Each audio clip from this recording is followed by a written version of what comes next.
সালিশে মিথ্যা অপবাদ দিয়ে দুই নারীকে অমানবিক নির্যাতন করেছেন গ্রামের মাতব্বররা। সালিশে উপস্থিত থেকে এই স্থানীয় ইউনিয়ন পরিষদের চেয়ারম্যান। তবে অভিযোগ উঠেছে পুরো ঘটনাটি ধামাচাপা দেওয়ার চেষ্টা করা হচ্ছে। রংপুর প্রতিনিধি আবু আসলামের রিপোর্ট।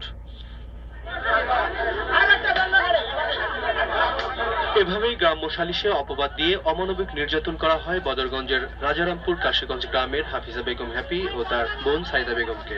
23 পানে আত্মহত্যা করে। হ্যাপির শ্বশুরবাড়ির লোকজনের দাবি হাশেমকে পরিকল্পিতভাবে হত্যা করা হয়েছে। আর এ ঘটনায় জড়িত রয়েছে হ্যাপি ও তার বোন সাইদা। 26 জুন বিচারের নামে গ্রাম্য সালিশের আয়োজন করা হয় ওই গ্রামে।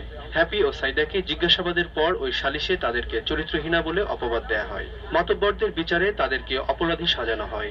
আর এজন্য হাত পা বেঁধে লাঠি ও লোহার রড দিয়ে বেধড়ক মারধর করে কঠোর সাজা দেয়া হয় তাদের। ঘটনাটি গোপন রাখতে সাদা কাগজে দুই নারীর সইও নেওয়া হয়। ওনারা তো আমার চাপ দিতেই আছে যে আমার স্বামী আমার বাড়িতে বিষ পান করলো।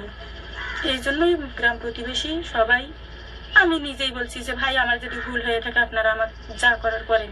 তো ও সহজে যদি কাল আমার সাথে বেড়ায় তা আমি তো সেটা জানি না। ওর স্বামী যখন নিষেধ করছে আমি কিছুই জানি না। সালিশের মাতব্বর এনামুল হক জানান তারা ন্যায্য বিচারই করেছেন। নবনির্বাচিত ইউপি চেয়ারম্যানের নির্দেশেই তারা এই কাজ করেছেন। তার ভালো মন্দের দায়িত্ব এই সমাজের, এই এলাকার প্রতিনিধি, চেয়ারম্যান, মেম্বার, তাদের তারা যেটা ভালো মনে করছে তারা একটা করে ফেলছে।